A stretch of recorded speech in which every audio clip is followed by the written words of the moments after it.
you do, or?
And welcome to another exciting special episode of The Energy That Surrounds Us.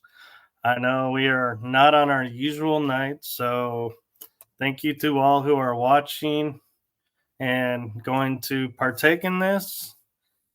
And with that being said, I sort of want to apologize. I don't know if it got on there, but my guest asked me a question just as I had pushed the button to start the intro. And so I feel like I wanted to answer her, but the intro kicked in. And so I was like, oh no, I didn't mean to. So my apologies to that. But with that, we all know the joys of live shows. So with that being said, I am happy and honored and blessed to introduce a guest on this show, making her first appearance on this show. Shamelessly going to say, hope first of many. We'll see. But I am going to turn it over to the one, the amazing Alethea Jacob. Hi. Well, thank you so much, Michael. Hello to all of your wonderful viewers out there. I'm really excited to be on. This is only my second live stream that I've ever been on, and I love the idea of interacting with y'all. So if you are there, feel free to hop on the chat and say hi, and send us a comment or two and let us know that you're there. And one of the things we'll be doing during the course of the show tonight, I'll share some stories, but I'll also do some mini readings for anybody who wants or needs it or raises their hand and says, hey, can you tell me something about this, that, or the other thing? I would be more than happy to tune in and see what comes through spirit. And so I think we'll start with Michael just asking me a few general questions, and I'll share a few things, and I can pick some cards for the day for a message for anybody who's tuned in and kind of go from there. Well, my first question, as always, I like to ask is, for those who are watching the show and may not be fully aware of what goes into a live reading and what all that's about, can you share a little bit about yourself and your process with this? Sure. So actually, it started a long time ago when I was 7 years old. I could see spirit, and there were little lights that looked like fireflies in my room at night. And I was somehow telepathically communicating with them. And it turned out that they were like little guiding angel spirits, and they were just helping me. And then as I got older, I started studying more and more about all the different tools that could be used, whether they're oracle cards or angel cards. I learned how to read palms and auras and do clairvoyant readings, and I would take workshops and study. These are the days, so I'm a lot older probably than a lot of your viewers. So back in the day when I was first starting, there wasn't the internet and social media ways to study and learn and Zoom classes and all that sort of thing. You actually had to travel to wherever the teacher was teaching and take the in-person classes. So I traveled quite a lot. I've been to about 30 countries around the world and most of the 50 states. And I've had really a very blessed life and opportunity to be able to study with some amazing people in the field who then would help to guide me and teach me and help me understand the different tools and how to use them and energies and intention. So one of the things I did when I was a baby psychic years and years ago, when I lived in the New York, Connecticut area, is I worked at psychic fairs, which I considered them like a training ground or a psychic boot camp, if you would, because we would be in the ballroom of a hotel, and there would probably be anywhere from 6 to 10 psychics that all specialized in different things. And then the organizer would be at the front, and there'd be vendors and other people milling around. So it was a kind of noisy, busy, hustle bustle kind of environment. And a client would come in and they would pick which psychic they wanted, and they would buy a ticket, 15 minutes, and the bell would ring and they'd come and sit down in my seat. And I'd say, okay, get the ticket, have their name on it, hello, and introduce myself real quick. And how can I help you today? And they would say, oh, well, I'd like to have a tarot card reading, or I'd like an angel reading, or can you read my palm? Or my dog died last week. Can you tune in and do an animal communication reading and let me know what, that he's okay? And can you do clairvoyance and talk to my guides and get some guidance and information for me? And so it was 15 minutes later, the bell would ring, that person would get up, the next person would sit down, hand me the thing, their ticket, and it could be something totally different from client to client to client. But it gave me this great flexibility and stretched me because I learned how to tune in very quickly, pretty much in any environment, because that was noisy. There was all kinds of other activity going on. So it taught me how to be able to focus, tune in right away, and within 15 minutes, give that person something that was meaningful, because they paid good money to be able to have that interaction with whoever they had decided they wanted to and felt drawn to work with that day. And so you had to kind of, you couldn't take 15 minutes just to warm up and get the first thing. You had to be like, okay, get into it.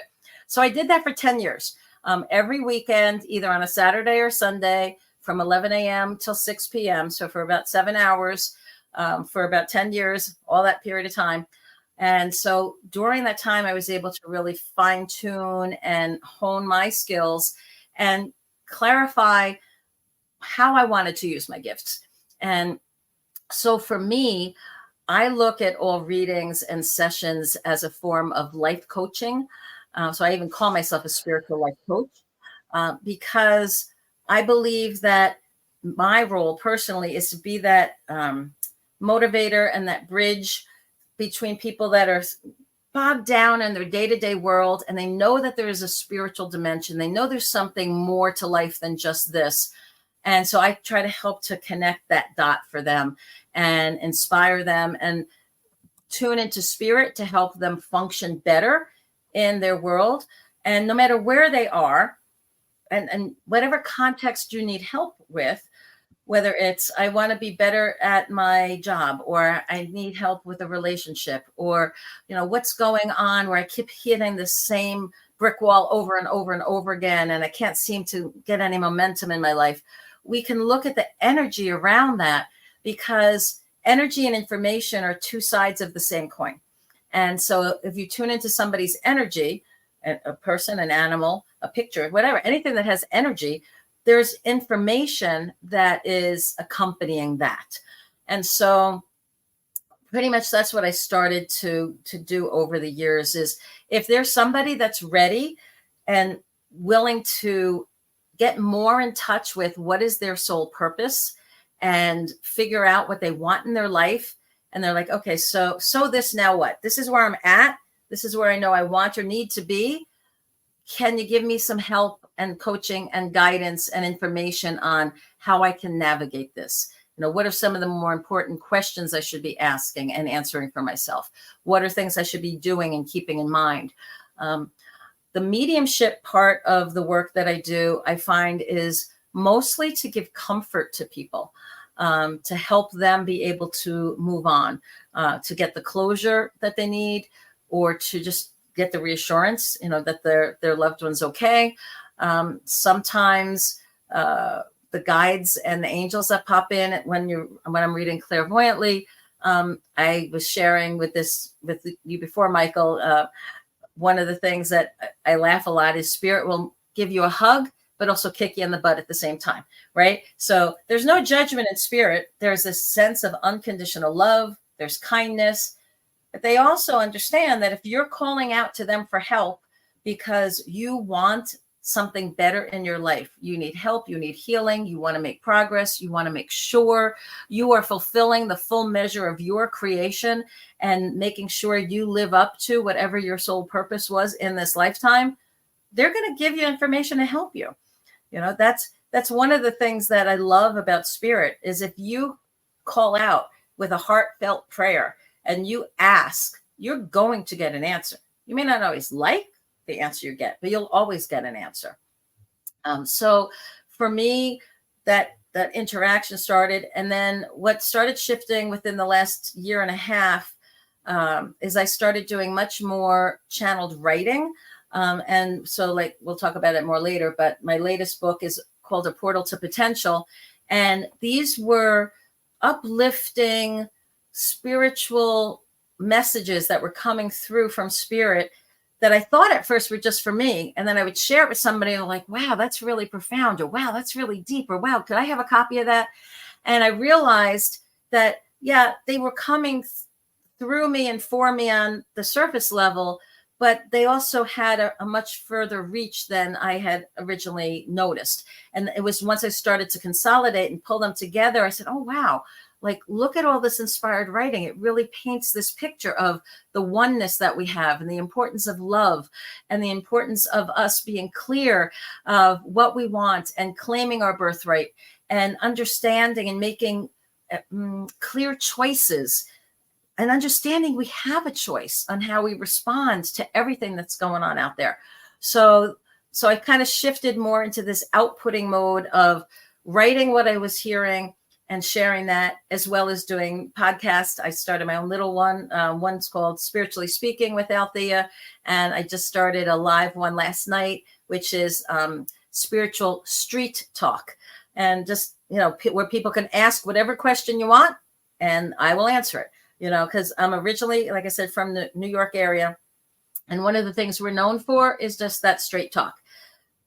I know sometimes in other parts of the country, we can be looked at as rude. So I try to tone it down a little bit and keep the language as clear as possible, not be quite as flowery as I was used to speaking when I was living back in the Northeast.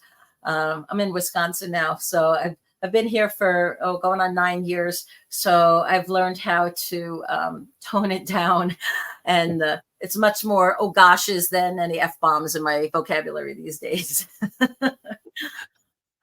Spoken like a true Wisconsin. So what I was thinking, unless you have another question, I'd like to pick a couple of messages from spirit using some angel cards and oracle cards, just to kind of bring in that vibration.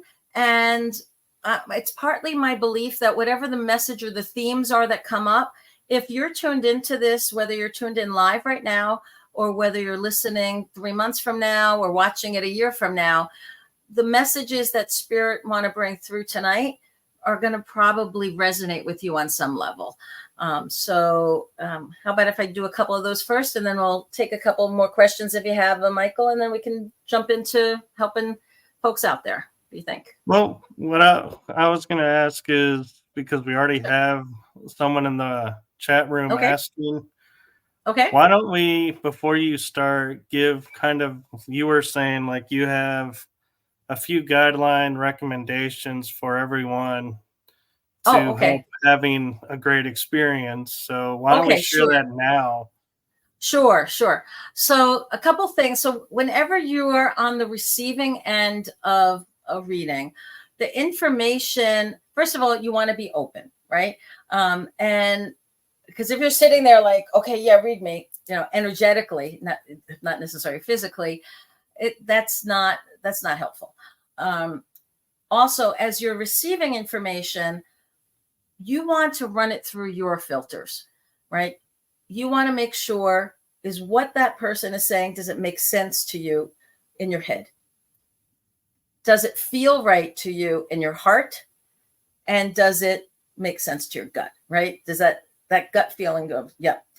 If you're hearing messages from a psychic, a medium, I don't care, a shaman, I don't care, whoever, if somebody is communicating with you and saying, well, this is what spirit wants you to know, most of the time it should be validating things you've already been feeling or thinking. But because it's coming from an absolute stranger who knows nothing about you, and the only way we could know that is because it's coming through spirit, it should be this confirming, bell ringing, yep, yep, yep, yep, ringing true, feeling right, making sense.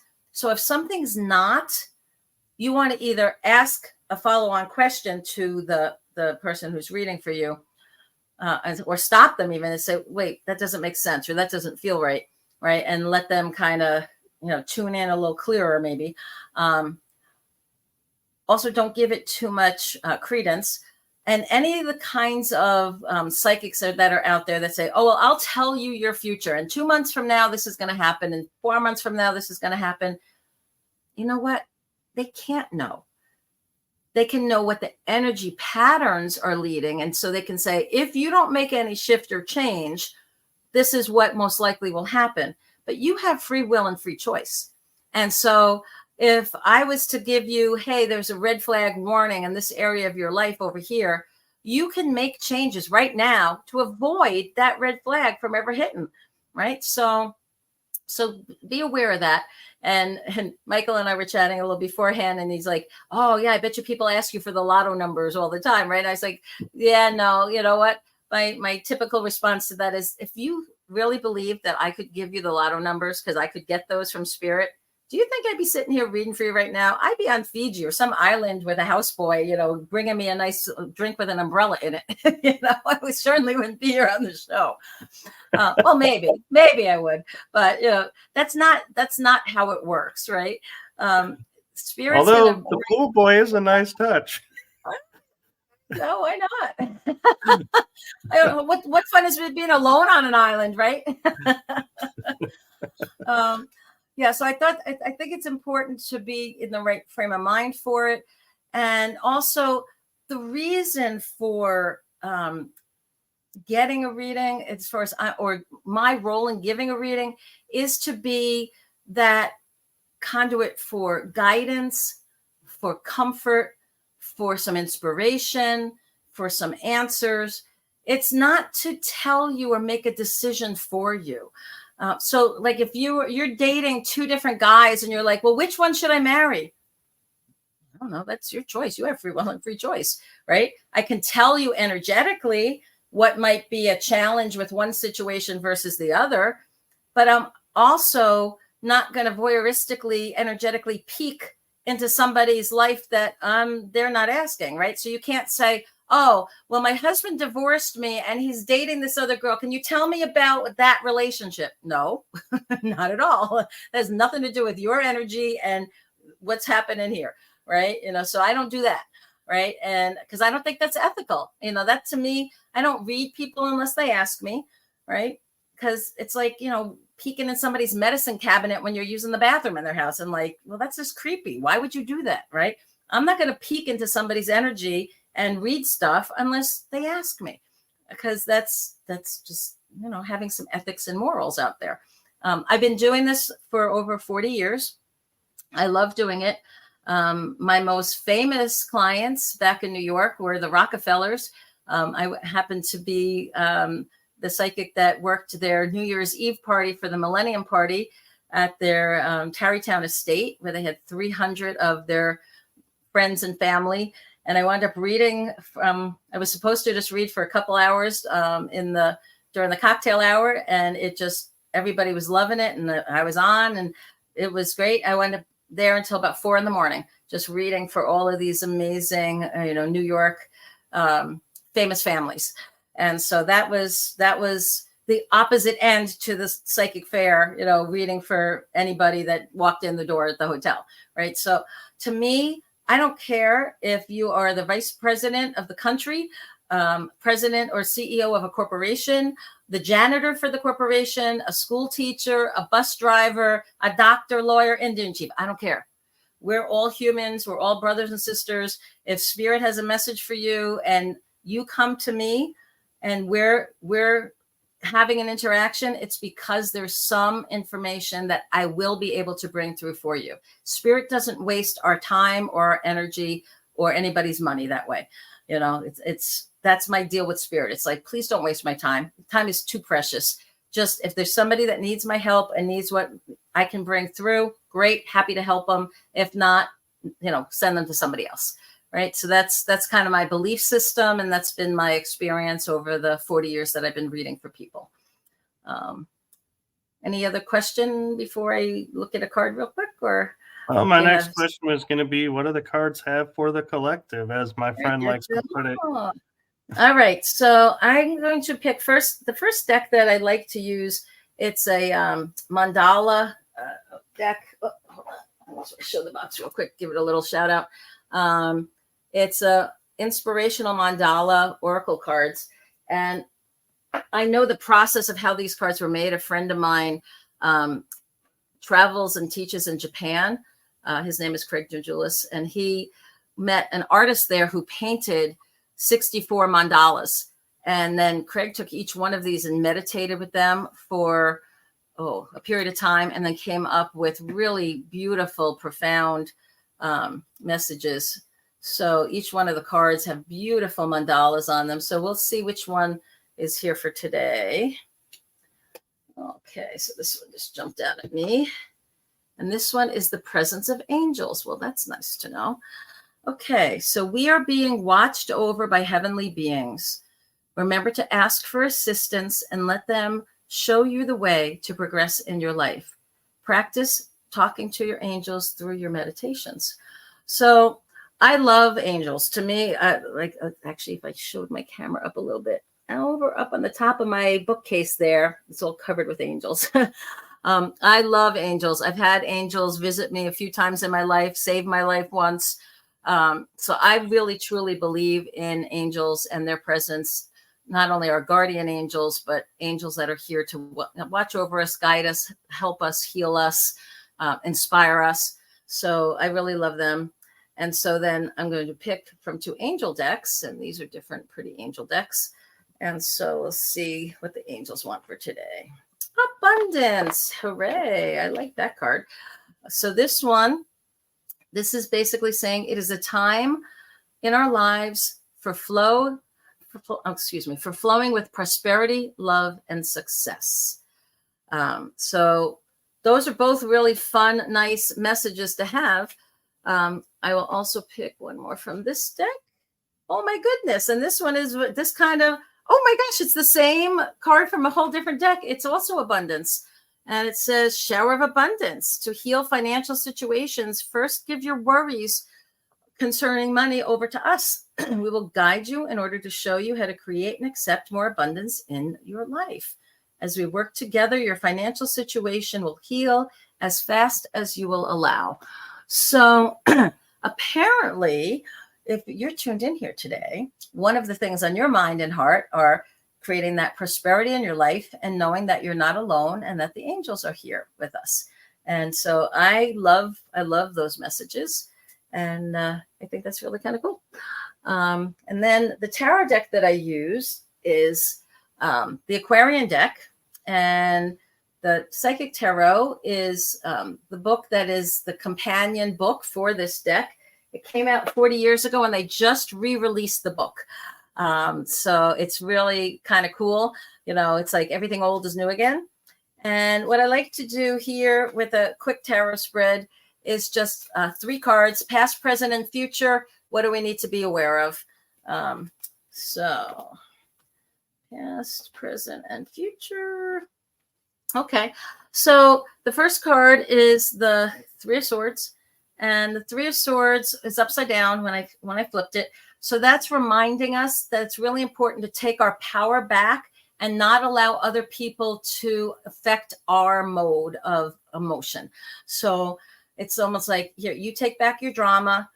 You know what? You hurt me once, but I've healed. I'm not going to let that stay attached. I'm not walking around with that pain anymore. I'm consciously working on healing. So it's saying, let the past hurts be healed. The current card is the Knight of Pentacles, and Pentacles is the suit that talks about balance in our lives. And there's 5 aspects of balance: our finances, our health, our relationships, our spirituality, and time. And so this is reminding us that if we want to be the knight in shining armor, the hero of our own hero's journey, that we need to make sure we have balance in our lives, right? So that's why that card came up for now. And then the last card that came out, I love it. It's the 10 of Pentacles, and it was upside down. And the 10 of Pentacles basically says, if you look at it, it's like, I'll turn it right side up to start with, has happy home, happy family, lots of balance. Pentacles is also about prosperity and money and toys and all the good things you want. When it's upside down, it doesn't mean you're not going to get those things. It says you're not being clear with asking for what you want. So it's almost like if you think of your guides and angels that are helping to create and manifest things in your life, think of them as a cosmic waiter, just for a moment. And it's like you're saying to them, I think I want to go vegetarian tonight. So how about just bring me the Caesar salad? And then a few minutes later, you're like, oh, wait a minute. You know what? Can I get some grilled chicken on that? And they're like, well, do you want to be vegetarian or not? Because if you add grilled chicken to that, I mean, you can have what you want, but what are you claiming? What are you saying you want and then doing? Are you saying, I want a house by the ocean, but I also love, because I love to be on the beach, but I want to have a beautiful house that's high up on the mountain with a great view. Okay. Unless you're on a certain places on the coast of California, not even, you're not going to get both, right? It's like, so which do you want, right? Oh, I want to have this big family, but I also want to have this amazing career where I travel all the time.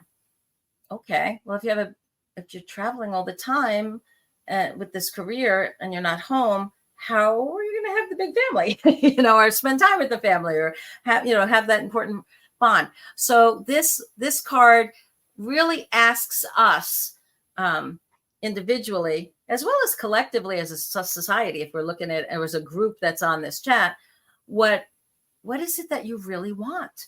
So if you could manifest it, what do you want? Are you clear with that? Are you sending out consistent signals?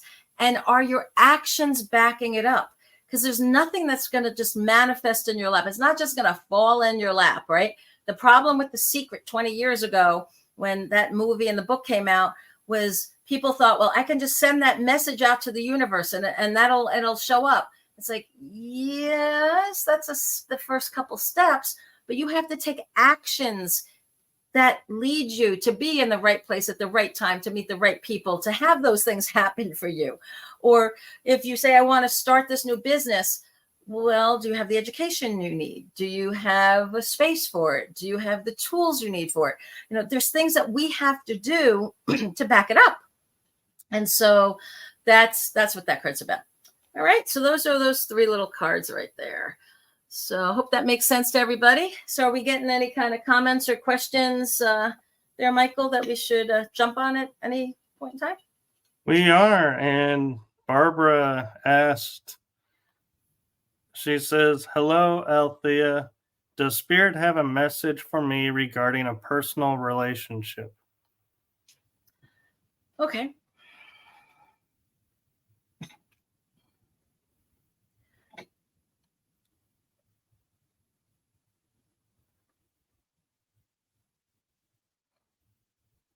So the way that you asked the question, Barbara, makes me feel like you're not in one and you want to have one. But as when I started to go that way, Spirit's like, no. She wants to know more about what's happening with the dynamic of the relationship she's in. So I would ask you just to clarify for me first, so I make sure I'm going in the right direction for you. Are you looking about attracting somebody new into relationship, or do you want to know about a current relationship you're in? So, because we're all in relationship with different people, but I want to make sure I'm focusing on what's most important to you, and what would be most helpful for you right now. So just if you could clarify that, then I'll kind of see what else Spirit wants to say. Let's see. Well, while we're waiting for her to answer, and hopefully she's still in the chat room. Right. Well, what I can say is what was coming up initially. So I'll kind of take it in both directions then, if we don't have the one or the other. So as far as an existing relationship, I do feel there's a lack of balance, that there's too much, there's not that equal kind of give and take that's happening. And so I feel like she's giving a lot more into it than she's getting, which is creating a sense of frustration in that relationship. And what's really important is to set some boundaries and limitations and kind of follow through. Like if you draw a line in the sand, and somebody crosses that line, there has to be consequences. If somebody, accidents happen, and once in a while somebody will be forgetful or something will happen. But if they're not treating you with the kindness and the respect and the consistency that you want and deserve in the relationship, you either need to have that come to Jesus talk with them, where you're like, look, you know what? I love you. I enjoy being with you most of the time, but here's some areas where, it really hurts me. It hurts my heart. It hurts my tender heart. And I want this to be successful, but I need to know if you're willing to put the effort in as well, right? What we focus on grows too. So we have to be careful not to nitpick, so it's sort of like, you don't go to the spouse and say, you never bring me flowers anymore. Why don't you bring me flowers? I don't feel loved, right? Do you think that's going to inspire the spouse to want to bring you flowers? No, right? What you want to do is you focus on the things that they're doing, or the one time that they do bring you flowers, you make a big fuss. You're like, oh, wow, I'm so grateful. I love these. It makes me happy. It shows me that you love me. I love when you do this, right? Kind of reinforces it that way. So I just feel like there's a communication type disconnect, and there's an imbalance between what you give and what you're getting back. And I don't necessarily think it's because the person is consciously being a jerk. They're not just like, well, that's who I am. And I think they're not paying attention enough. And you've been so independent and so on top of things and haven't really been asking for them to pay attention and to care for you in the same ways. And so you've trained them how to treat you that way. And so if you want it to be different, you have to be the one to raise the issue and start to retrain them, mostly by encouraging the good behavior when they do it. It's kind of like, I know some ladies don't like to cook. I actually happen to like it, but I remember one time, like my mom, she didn't necessarily like to cook, but my father would say, oh my God, I love when you make my mother's lasagna recipe. Oh my God, it's so wonderful. Well, my mom liked to make that for him because he was so happy and so grateful and just loved it. She would make that for him, especially for, special occasions.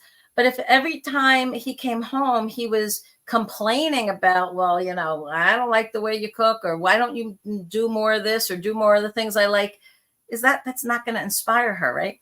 And so there's ways to ask that can bring out the behaviors that you want from the other person.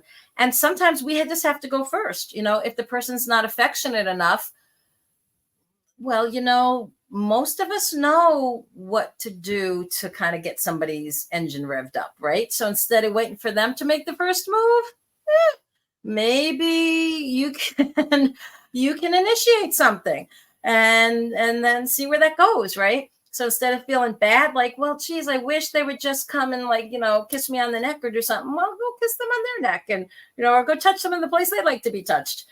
So boy, that was a long answer to a very vague question, but I hope that makes some sense to you there, Barbara. Oh, all right. All right.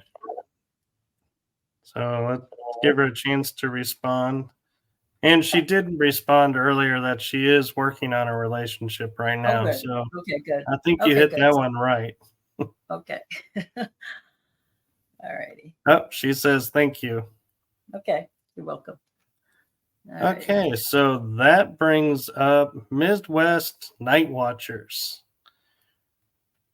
You're up. Do you have a question or something for Alethea? Okay. Let's see. It's kind of being the podcast host. It's like, I don't like there being dead air, and it's like this patience of waiting is like. Well, what I can do, I'd be more than happy to talk about what Spirit's impressing on me of what's important to be thinking about right now. So maybe this will resonate with some of your viewers too. So I think one of the biggest things that's been coming across is the importance for us as people that embrace the light to kind of lead the way. There's so much contention that's out there in the world right now that Spirit wants to come through us more with ways that we express joy and peace, and how we make choices and decisions that reflect our true values and the beliefs that we have, that we are all children of a heavenly Father. If you have that belief system, we are all expressions of the source if you're from that camp. But we are all finite minds trying to understand the infinite. Nobody has it 100% right. It's impossible. There's no way we can absolutely know what is it truly like in the quantum reality that's beyond the physicality that we're experiencing on this side of the veil. The whole point of the veil, it was a veil of forgetfulness of what that was like when we were just pure beings of light, expressing as that oneness that differentiated into our various soul streams so that we could have these learnings and adventures and figure things out and have interconnections and experiences. And so that veil of forgetfulness that we sometimes can glimpse through, like jumping on a trampoline and peeking over the fence, right? When we connect with Spirit and we get messages and we get these insights, it helps us to remember what's really important, what's part of our soul, what brings us joy, what's our purpose. And having love of ourself, love of our family, love of our community, love of our society, or in our world, just feeling our heart go out, our intention to be a force for good in the world is so important, especially now. When I was younger, there was, political rivals were always there. Even in the family, it's like, I remember one uncle was a Democrat and one was a Republican. Oh my God, the dinner conversations went crazy. But they didn't have to agree on the candidates, on the platforms, on any of that. The bills are what was important to each of the parties. They never made it personal. There were no ad hominem attacks on each other, or hating each other, or not talking to each other, or not wanting to be with each other because they had a difference of opinion from a political point of view. And when I look around now, and I think what I hear from Spirit a lot, and I think part of the reason a lot of what came through in this book is all about oneness and love and remembering who you are and remembering the truth of what we all share, is so important for us to be that voice of reason, that person that holds on to peace and calmness and love and acceptance.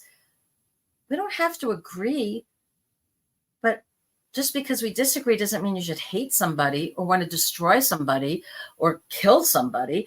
It's like, no, that's not what this is about. And Spirit really wants us to have this sense of correcting this imbalance, before it really tips off the deep end even more.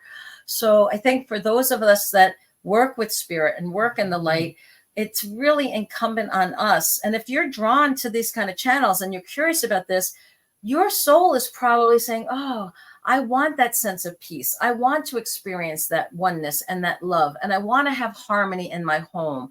And I want to experience, what does it feel like to be part of something greater than myself, and express a creativity? What's that back burner thing that, oh, one of these days I'll get to it, that is so important to your soul? You got to start making time for that, right? Those random acts of kindness, give the parking space to the old person that's driving there, even if they don't have a handicap placard on their hanging from their windshield, right? Tell somebody at the checkout stand, if they need, they're scrambling for the change and you happen to have a pocket full, give them a quarter, give them a penny, whatever, share. If somebody looks like they're having a bad day, you don't have to get personal with them, but you can say something nice like, oh, I really like your hairstyle, or that color that you're wearing is beautiful. Or, you don't have to lie to somebody to just add a little bit of peace and love and joy into their life. Just see them. One of the movies I really loved that came out a few years ago was Avatar. And my favorite part of that movie was when they connect and they say, I see you. And that rang so true in my soul of how important it is not just to be seen, but to see the soul of another person, to see their heart, to know them, to let them know you exist and I know you exist. It gives them that validity, that verification that we are social creatures. We weren't born to live in a cave by ourselves. We were born to be part of a community, a society. And the internet is amazing because it lets us connect. And there's still that personal connection, that in-person connection that's so important. That physical touch is so important to communicate. That sharing that energy, sharing that space is what brings us a sense of not just identity. Well, yes, I guess it is partly identity and purpose. Why do you think so many people, once they retire, struggle? Who am I if I'm not the boss running this company or this employee at this company? Or after a divorce, when I was divorced, my husband decided after being with me for 16 years that he wasn't happy anymore and he wanted to do something else. And I was really shocked. But the hardest part I had was redefining, who am I? Who is Alethea if I'm not his girlfriend, his fiance, his wife, his business partner? I had devoted 16 years of my life to this man. And that's how I defined myself, right? And so now that was a big challenge. How do I see myself, and how do I be seen by others now that I'm not in that partnership anymore? When the parents have their kids move out of the house, that empty nest syndrome, or God forbid a parent loses a child, their whole identity is like, well, I define myself as I was that mom or I was that dad of that person. I know how to do dad. I know how to do mom. I don't know how to do me, right? And so that process of discovery, of helping each other and seeing each other as more than just the roles that we play, but seeing the true soul of what are we trying to share? What light are we trying to bring into the world and be with each other? That is what Spirit wants us to be focused on, because that's at the core of things. That's what really matters the most.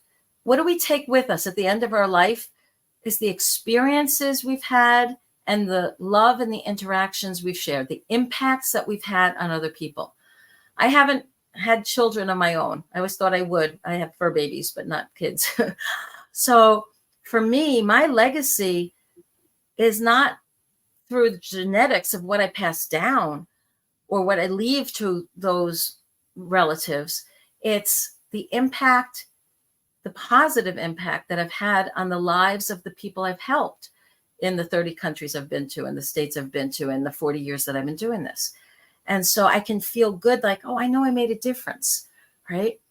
I still have more work to do. There's still more people I want to reach and touch. And that's why I'm so delighted to be on a podcast and be out here with y'all and seeing how, what questions you have and how I can help you, or what things are on your minds and heart that I might be able to share a story about, or, share some information about, or give you a technique or a tool that you can use. And, I hope to inspire people to be curious, to dig in, because you know what?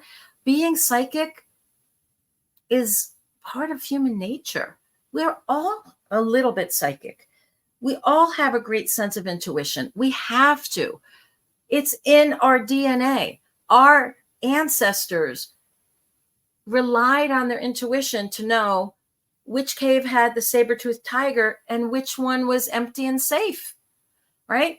So the world that we live in now doesn't require us to have that same urgency of intuition, but it's a human potential, just like music is, right? If you're born into a musical family, you're probably going to play an instrument. If you're born into a really intuitive family where psychic and spiritual gifts are commonplace and everybody has one and they all use them, great. But most people, if you're not born into a musical family and you want to learn how to make music, you can pick an instrument, you can study and learn and develop proficiency in it. Same thing with psychic abilities and intuitive skills and spiritual gifts. If there's ones that kind of you're curious about, or you think you have some ability with, or you're always drawn to that tool, go play with it. Go learn from somebody. Go take a class. Go to a retreat. Learn how to develop it a little bit more in a safe environment with somebody who knows what they're doing, that can encourage you, can mentor you, and help you develop your skills, just like you'd go to a music teacher or, somebody to help you with an instrument. Or if your instrument is broken, go to the right kind of repair shop to have them help you put new strings on or new bow or whatever it is that you need, right? Or if you're just a singer, you can go get voice lessons, right? Now, granted, not everybody wants to make music. Not everybody wants to be a psychic or develop those intuitive skills, but you all have them. How many times have you been driving where all of a sudden you feel like, I better slow down now, and you turn the bend and there's a cop sitting there with the radar gun, or, the phone rings and you know exactly who it is before. And this was before caller ID days, right? Or picking up your phone and it tells you, who that is. Or you go on an elevator and it's filled with 4 or 5 people and you kind of get a feeling like, I think I'm going to wait for the next car, or you step on there because you feel like, oh no, and you start chatting away. Because you just feel the energy. What is that you're feeling the energy? That's your intuition. That's that gut feeling. Or how about in business? How many businessmen and business owners have made small fortunes because they had this creative idea that came to them, or their gut sense says, oh, invest here versus there, or say yes to this proposal versus that one. That's all intuition too. It's just different expressions of what system works for you. Are you somebody that is clairaudient? You hear things, or you see inner visions, like you have this great inner canvas for your creativity and imagination. And when you say, oh, I wonder what this could be, and you just imagine and start daydreaming and seeing all these pictures, that can be a way that spirit is communicating and sharing with you ideas and promptings. So sometimes we just have a knowing. We just know. It just feels right. What is that? Well, that's your gift as well, right? So it shouldn't be something scary. It's just, I happen to be somebody that's devoted most of my adult life to honing my skills at this. But you know what? There's child prodigies born that can play music at 5 years old. And there's also children that are born today that are would blow me out of the water with the things that they can pick up and do from a psychic and spiritual gift point of view, right? So we have 4 readings ready. Oh, okay, sure. All right. So who's first? Who's next? Midwest Night Watchers is just asking whatever the guides has for him.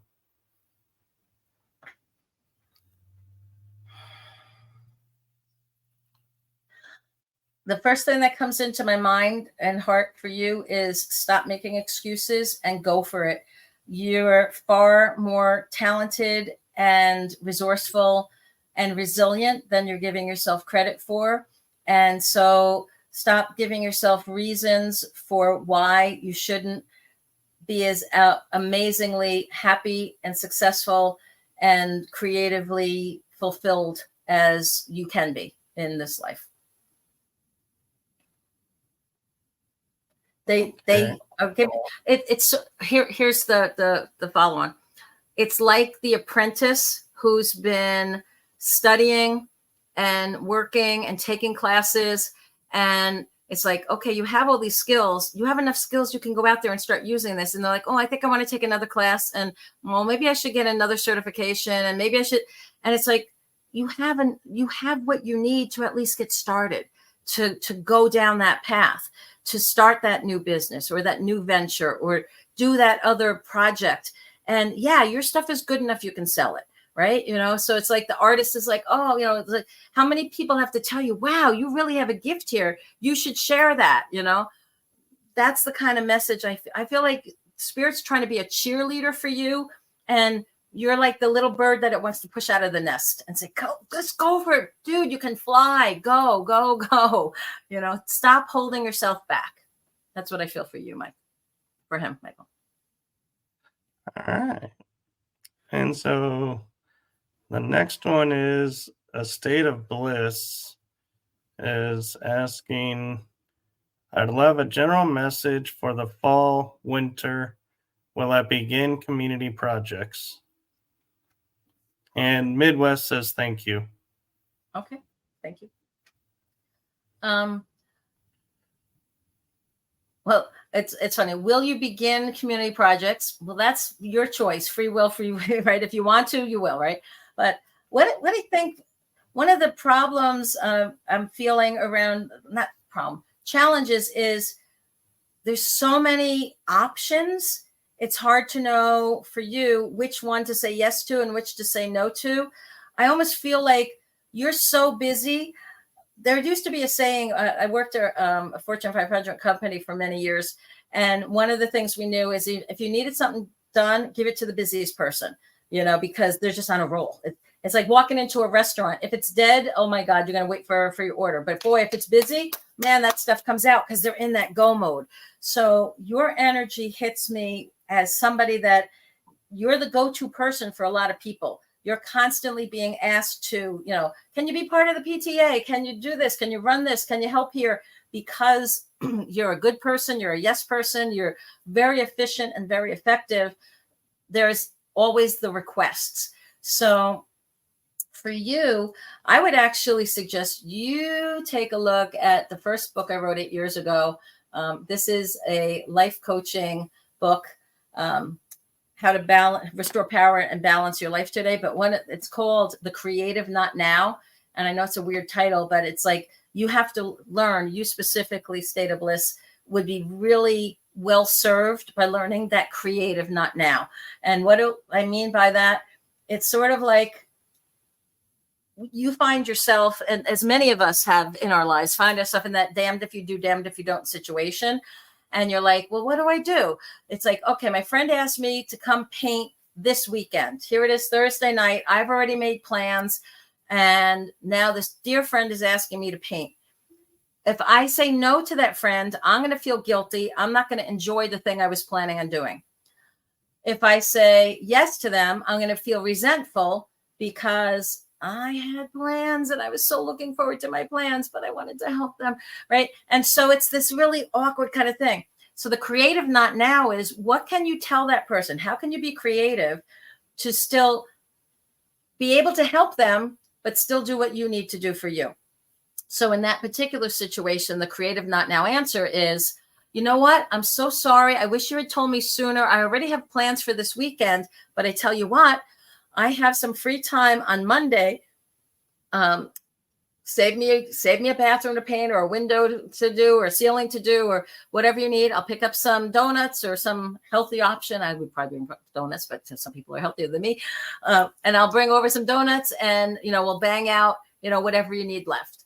And so now I've answered the call, right? I can feel good that I'm going to go help my friend, but I can also still do the thing that I had planned and needed to do for me. And so there's no more guilt. There's no more resentment. There's no feeling bad. And usually with the creative not now solutions, you are able to get out of the situation, because when you call them up and say, hey, by the way, what's your favorite flavor of donut? They'll be like, oh, I love Boston cream. But you know what? Just come and we'll hang out, because we actually got all the painting done over the weekend. I had enough help, but let's come hang out and chat. Okay, great. So a lot of times that'll happen too. So that's the kind of thing I'm feeling for you, State of Bliss, is that you get asked an awful lot. It's really hard for you to say no or not now, and learning how to do that would help. So as far as the community projects, I would say do them, prioritize them for the ones that are most near and dear to your heart and that work best with your schedule, not just the ones that ask you first or ask you most persistently. Really tune into your own inner guidance and ask, will this make me feel fulfilled? Will I be able to really contribute a lot here? Am I unique in what I can bring here? Or am I just another body? Because you have some pretty unique skills as well that certain community groups or for certain projects would benefit more from what you have to offer than others, right? So if you're just a body putting food in a food bag and bags at a food pantry, pretty much anybody can do that. There's other skills that you have that would be unique. And so look for the community service projects that will really highlight your skills that are a little bit more unique or hard to find, where you bring much more value to them, and focus on those. It's just, when I look at your life, there's just this, my God, the energy swirls are just like, wow, you are a busy person.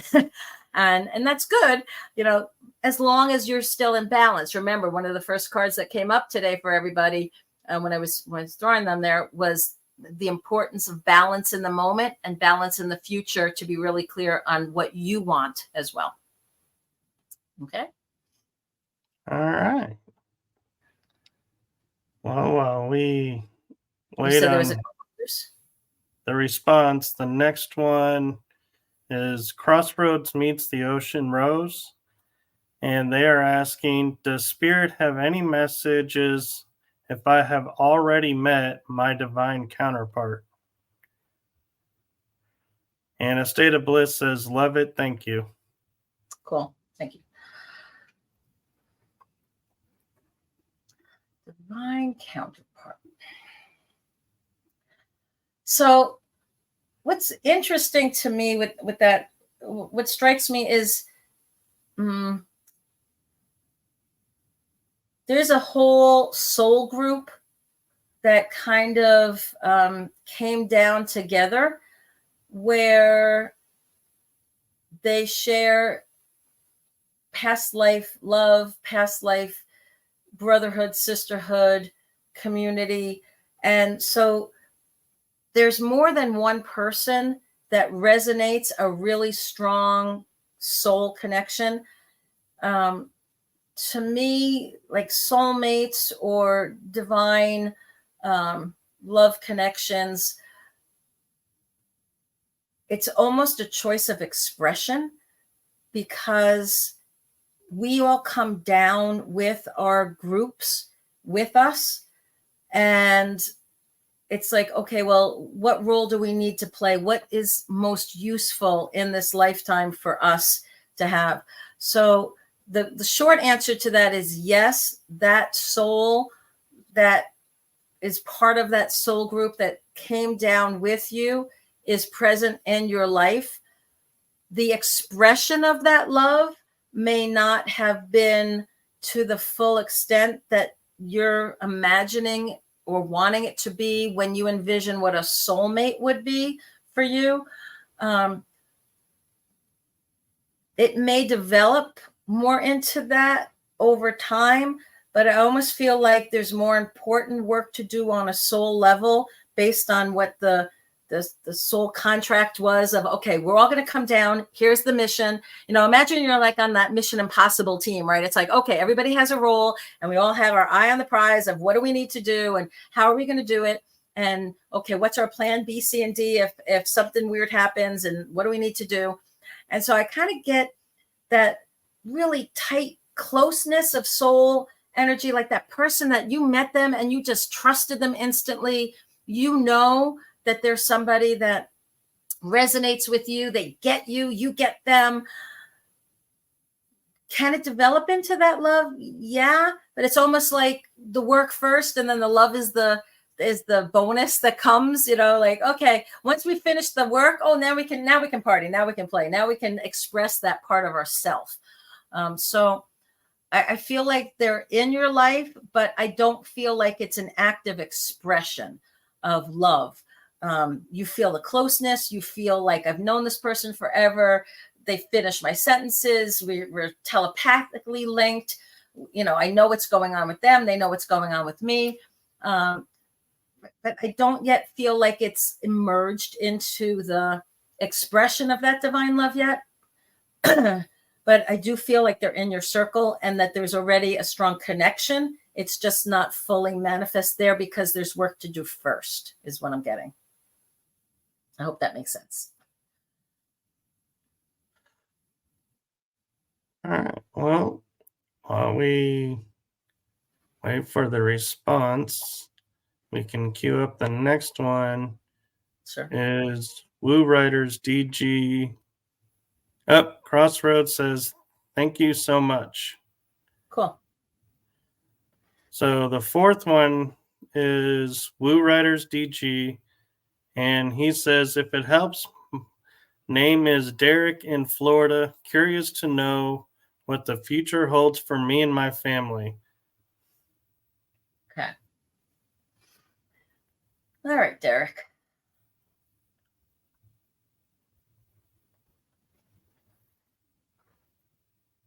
Okay, so I actually, in my mind's eye, I was shown the Tower card from the Tarot deck, and the Tower card represents radical change, but it's change that you have the choice to influence and initiate yourself.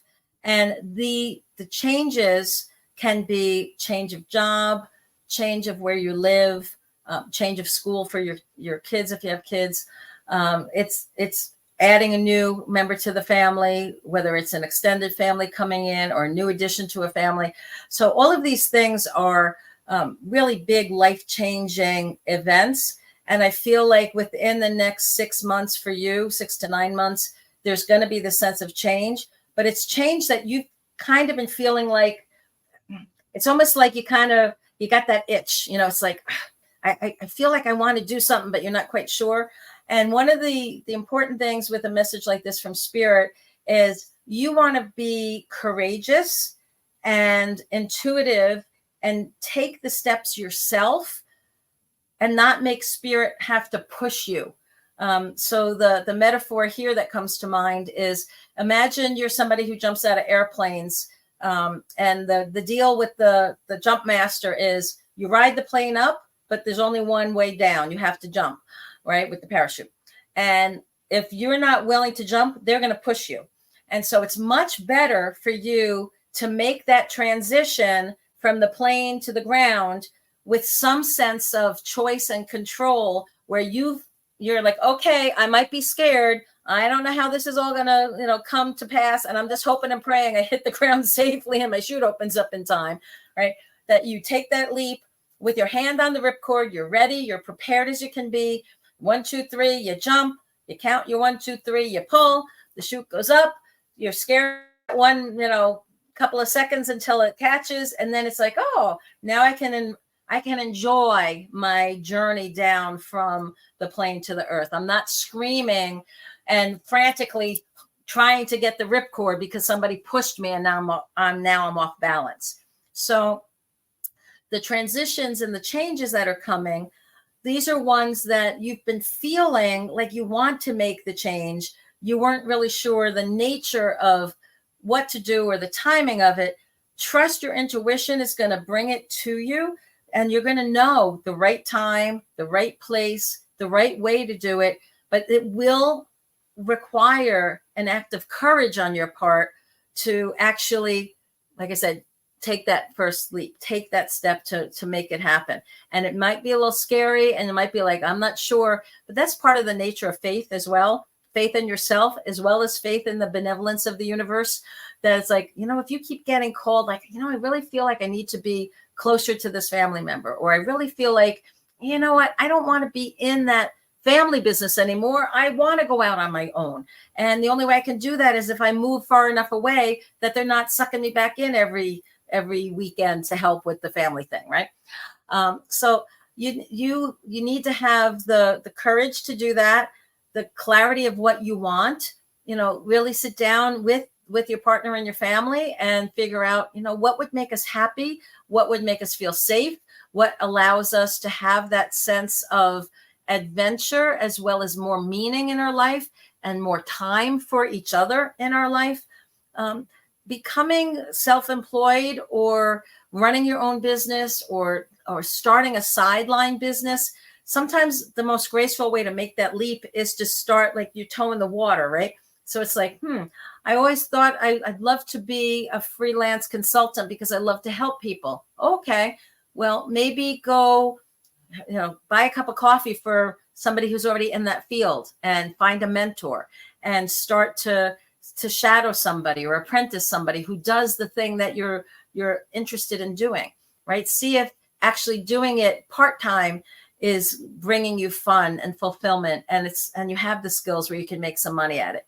So there's smart ways to make transitions too, right? You don't have to just say, okay, well, I'm quitting this job that has, a good pay and good benefits. And, it covers it. I'm not happy with it, but, it covers the bills to, okay, I'm quitting that and I don't know what I'm doing next, right? You want to be responsible as well as following your heart, following your intuition, follow your mind, follow your heart, follow your gut, use your hands, right? Do things, take actions, prepare, so that you can make that transition and not feel like you're in a panic about it, that it feels like it's graceful. It may always be a little scary, but once you're in the midst of that transition, just like once that chute's open, that ride can be kind of fun. It can be an adventure, right? And then as you're getting closer to the ground, you're like, okay, here's the next little hurdle. I better land properly and not take out my knees or, hurt somebody else in the process, right? Or wind up in a tree because I missed my field.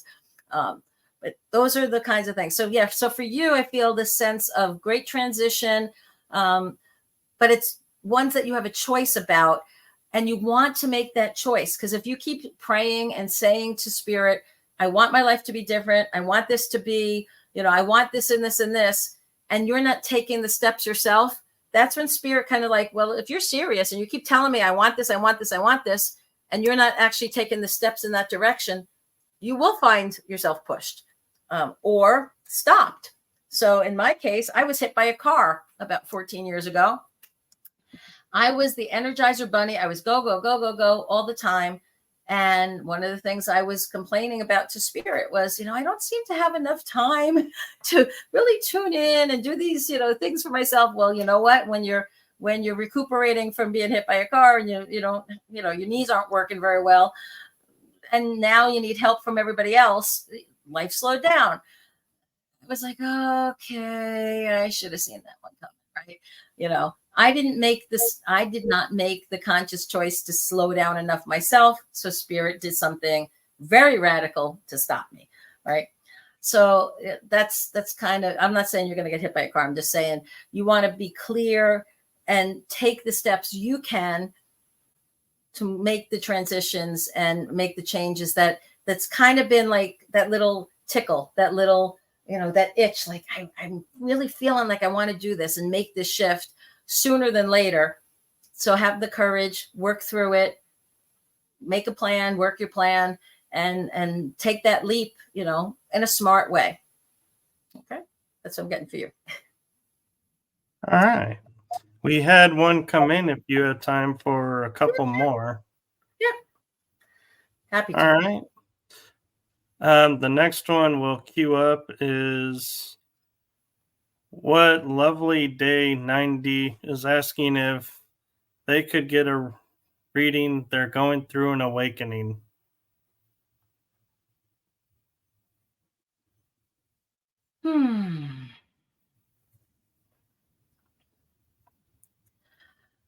What you're calling an awakening, I am hearing, is an empowerment.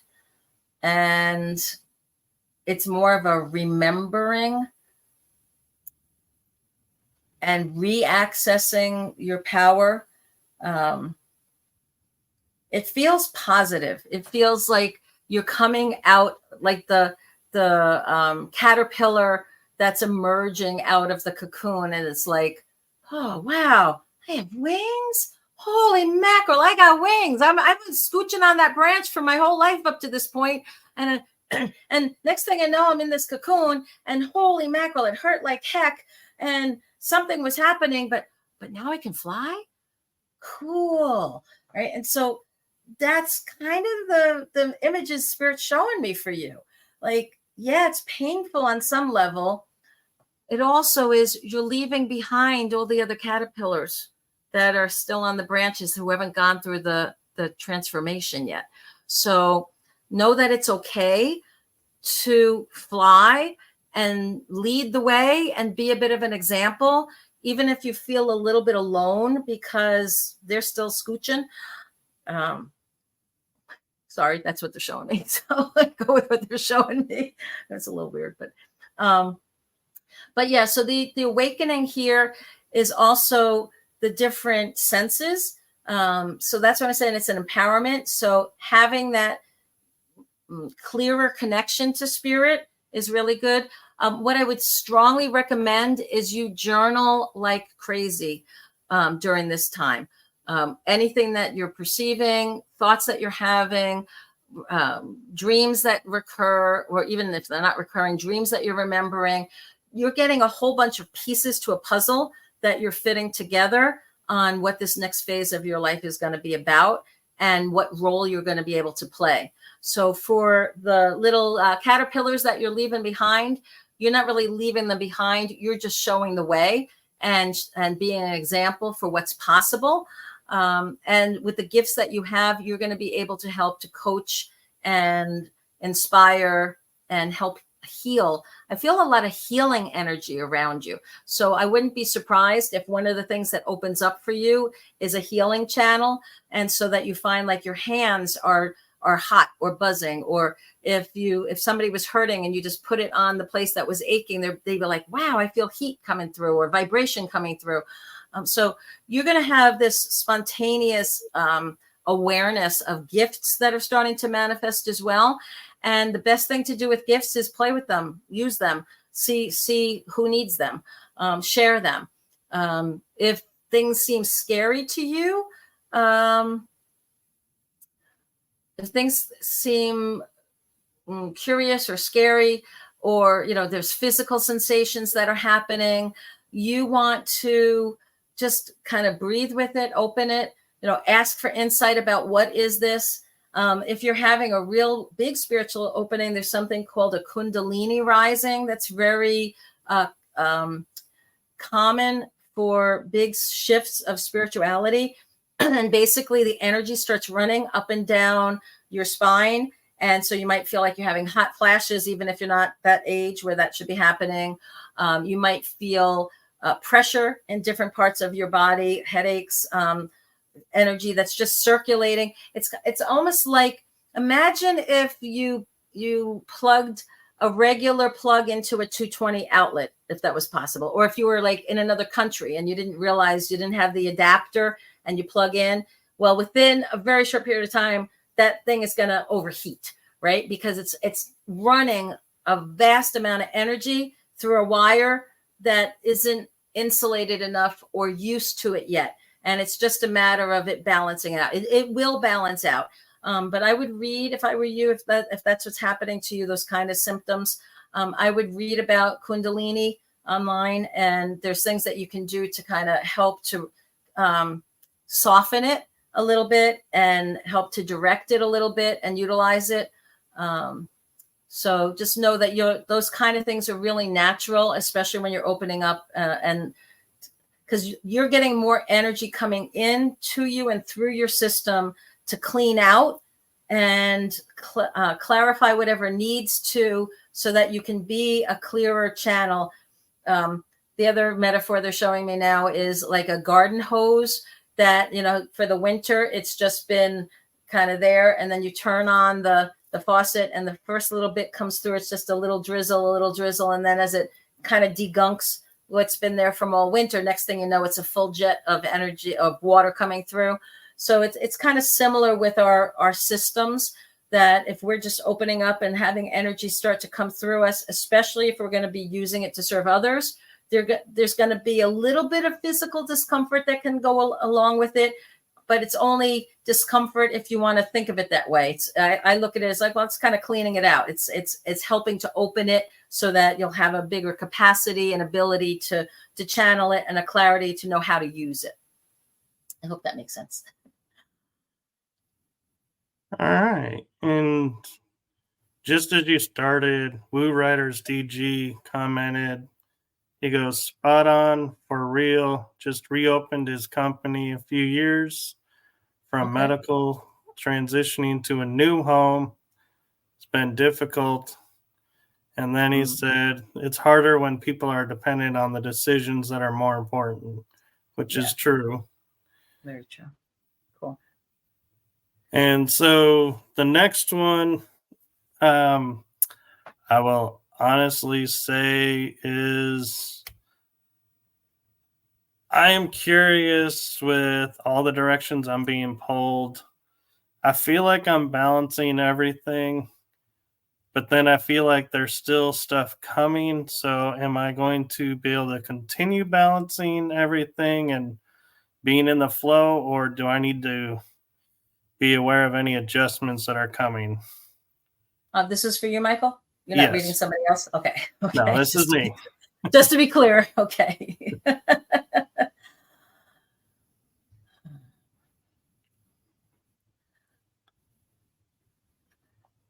Do you remember the Ed Sullivan show?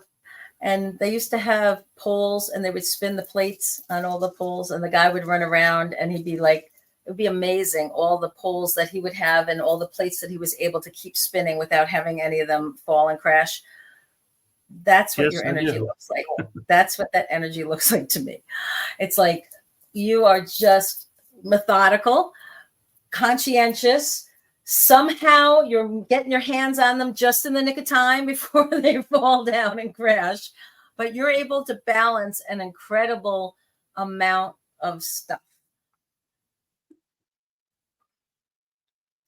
And there's not a lot of room for new stuff to come because there's so much attention required on your part for all of the plates that you're already spinning. So one of the things that I'm feeling prompted to share with you is that it would be really good if you could figure out what things you could delegate to somebody else or put on hold, or in the care of somebody else, put on hold for a period of time to create the space in your schedule and in your energy and even in your thought capacity. It's like there's so many. I don't know how you sleep at night, dude. I'm like, with all the things that are floating around in your mind, that it's like, oh my God, write them down at least, get them out of your mind and on the paper so it's there. But if you could kind of create the space for it. Okay, here's the analogy they're giving me, which it's kind of funny, but it's like you're the person saying, oh, I'd really love to date. I'd really like to have this new partner in my life. I'm not saying that that's part of it for you, but I have no time. It's like, I don't know when I would go on a date. I'd like, because I have Scout. I'm a Scout master on Wednesday nights, and I have my Bible study on Monday night, and I have my podcast on Tuesday night, and I have my bowling league on Thursday night, and I get together with my family on Friday nights, and I do this on Saturday. Like, it's like you have no time, right? So if you're saying you want this other relationship, or you want this new thing to come in, you have to somehow prioritize, okay, well, where is that in the scheme of other things? And what are some of the lower priority things that you can either say no or not now to, or delegate or hand off to somebody else to handle for you, or just let it be for a little bit while you're exploring the other stuff. Because I do feel like there is a real creative type project that feels like it's trying to come to you.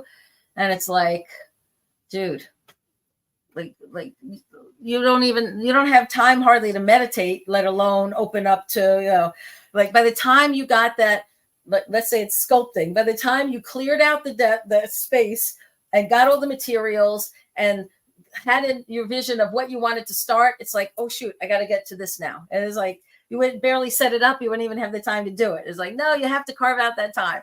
So yeah, it's, I feel your pain, man. Because all the things that's busy and that you're doing, it's meaningful. There's people that rely on you. It makes you feel good because you're helping others. You have your hands in so many different things. And yet there is something else that wants to come through that's much more creative, that would bring you some joy, a little extra money too, but mostly the joy and the fun of the creative process that's happening. So I would kind of throw that up to spirit. If I were you, I'd say, okay, you need to help prompt me, send me dreams, send me messages, send me signs, give me an idea of, what's the most graceful way that I can disentangle myself from some of these other obligations or commitments that I've made, or the things that I'm just doing that still need to happen, even if I'm not doing it. Help me find the solution that I can bridge and create the space to have the time to do this other thing. Make sense? It does, actually. Cool. And all right. Yeah, I feel for you reading my energy, because yes, I've been told it is wild and crazy. Well, it's intense. Like I said, it's like spinning all those plates. It's like, wow, and that's masterful that you can, like, it makes me dizzy. And I'm somebody who can multitask with some of the best of them. So I'm like, dang, you definitely have mastered this over time, because if I'm looking at your energy and it's like making me dizzy with, wow, how do you do that? You must have a lot happening. So that's cool. Yeah. My mom taught me well. All right. So I'd like to just end with a quick little, a couple of plugs here, unless there's somebody else that's like desperate here. I'll give like last call if there's somebody that really needs something. Otherwise, I'll be back if Michael invites me. I'll come back another time and we can do another round. I'll be inviting you back. Don't worry. But okay. I actually have a friend in Australia, in Perth, Australia, actually, who's asking if she can have a reading real quick. Yeah, sure. So, Nikki, if you give us a question or guidance, or if you want us to just wing it, it's up to you. So if you have a specific question, Nikki, feel free to ask it. But if not, I'll just tune into your energy. And what I got right away is you're a free spirit that feels like you're contained in a box, where you really have to fight to get out of, they're not restrictions, obligations and commitments. You guys kind of have that.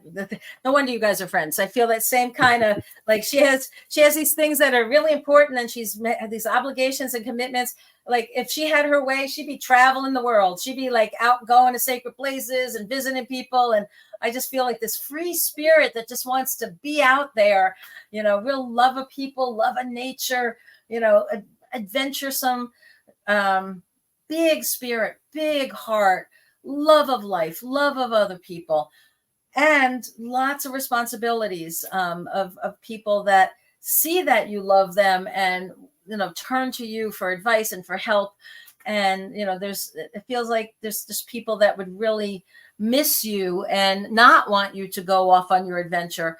But that being said, Nikki, I feel like this is if you guys have, well, I was going to say studied Joseph Campbell and the hero's journey. It's like, well, if you've seen movies like Star Wars or Harry Potter or Lord of the Rings or Avatar, like any of these adventure movies, it's all about the hero's journey of how does a person answer the call to adventure?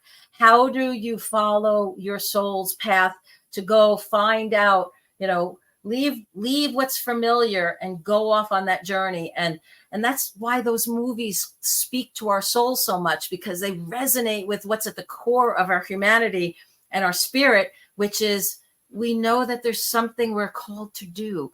We know that there's this adventure that's waiting for us that, we have to figure out how do we extricate ourselves from the day-to-day, the life that I've known forever, to go off and have this magical adventure that's filled with all kinds of monsters and obstacles and challenges, but also wizards and magic and gifts and blessings and tools that are given to us along the way. And if we're lucky, by the time we're done, we come back home with those gifts and we can share those gifts and inspire others by the adventure that we had, right? And help others along the way too on their journeys. So I kind of feel like you're at that point where you're feeling that desire. I feel the confines around you, but that free spirit is really wanting to get out in bigger and better ways. And I would just say, stay tuned. I'm feeling like your call to adventure, your own personal hero's journey is ramping up. And so part of the reason you're feeling that itch as well, that desire to want to get out there, is it's like, oh, I just can't wait to travel again and be in a different place and be with other people, and there's something that's almost magical for you about being in, I mean, my goodness, where you live is an amazing place, filled with so much magic and beauty and whatnot, but there's something that happens for you when you're in a different environment. I think it's very similar for what happens to me is I'm like this energetic sponge. Like I take a little piece of that energy with me and I incorporate it. It's like a thread in my tapestry in my soul.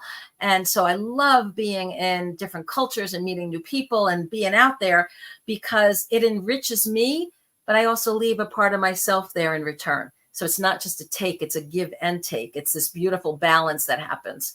So I feel like that call to adventure is going to be knocking on your soul pretty soon, if it hasn't already started, and you'll be able to figure out how do you extricate yourself from that box of obligations and commitments so that you can follow that free spirit.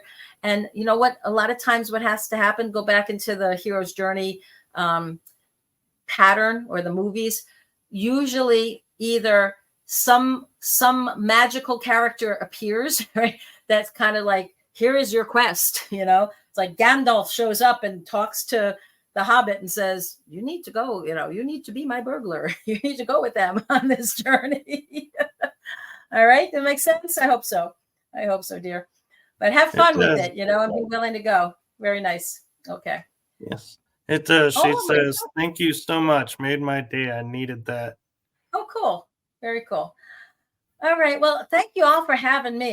This has been a blast. I can't believe it's been an hour and a half already. This just time went flying by for me. Hope it went by quickly for y'all as well.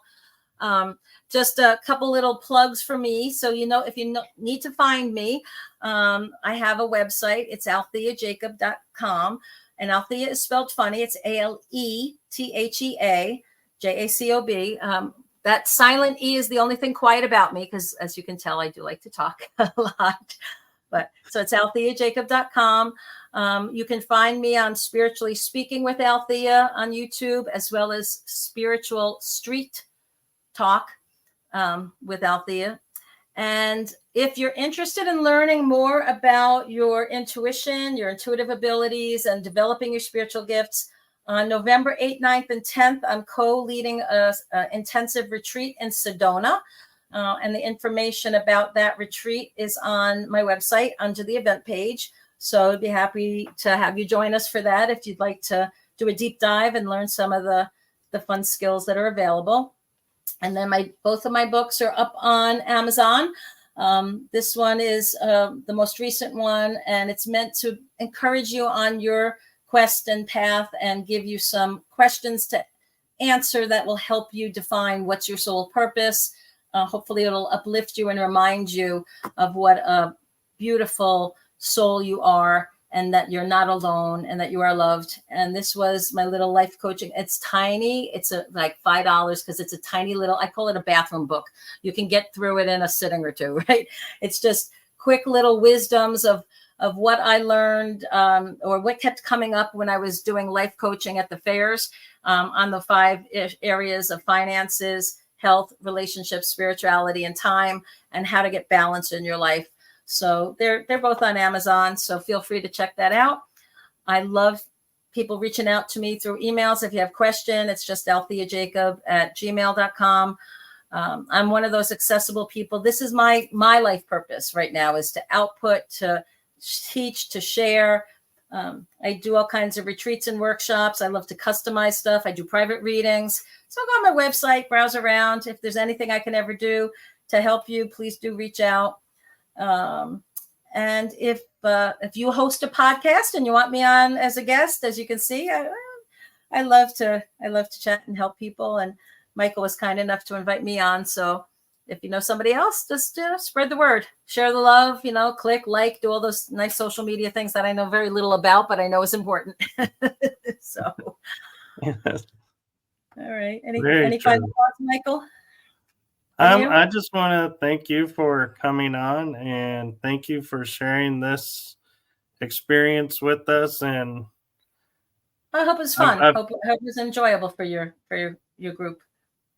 I feel it was, and I look forward to more live events in the future, and Okay. I will definitely be in touch to have you back on to do some more readings, because I felt like it was well received by everyone and a lot of people tuned in. So to me, I'm like loving that and Nice. feeling like this was a really great experience. And I gotta say, I love how you started out with something for everyone. So, like we were saying backstage, is I like episodes where people can tune in later, Right. as well as live, still get something. So it was nice to see you and I were on the same wavelength on that. And so there's a gift for everyone. So even if you weren't here for the live experience, you still get a gift. And I love that. And so thank you for that. Oh, you're so welcome. And one of the last points I'd like to leave with everybody is, if you ask yourself every day, what is the most kindest, loving way to look at a situation, an interaction with a person? What's the most loving, kindest thing I can do in a situation, and do those things? Your life will feel so much more peaceful and joyful and better, and you'll make a positive impact and be a light in your circle of family, friends, community, society, that will just be contagious and spread. So make a choice whenever you can to do that, do the right thing, but do the thing that's most loving and kind. And if you can do that, your world and our world will be a much better place. And I thank you so much for tuning in with us and for engaging with me. And thank you for all your positive comments and feedback. I'm really delighted to be here, and hope you all have a wonderful and blessed rest of your week and weekend, or whenever you're tuning in. So, from my show to all of you, make it a wonderful evening, day, afternoon. And if you're asleep, may you have sweet dreams and wake up and find yourself watching this episode. Hey, it's host prerogative. I can do shameless plugs. Oh, sure. So, thank you for tuning in to this live event, and blessings to you all. And like Alethea said, if you liked this live event and want more of them, leave a message on my Facebook or on YouTube or Rumble or LinkedIn, wherever you're watching this. And just let me know if, you felt like this is something you'd like to see more of, and we will bring more in. And I definitely do look forward to having Alethea back on, because it was so much fun to learn and hear from you. And so thank you all. Thank you. Have a great night. Bye-bye, everyone. Bye.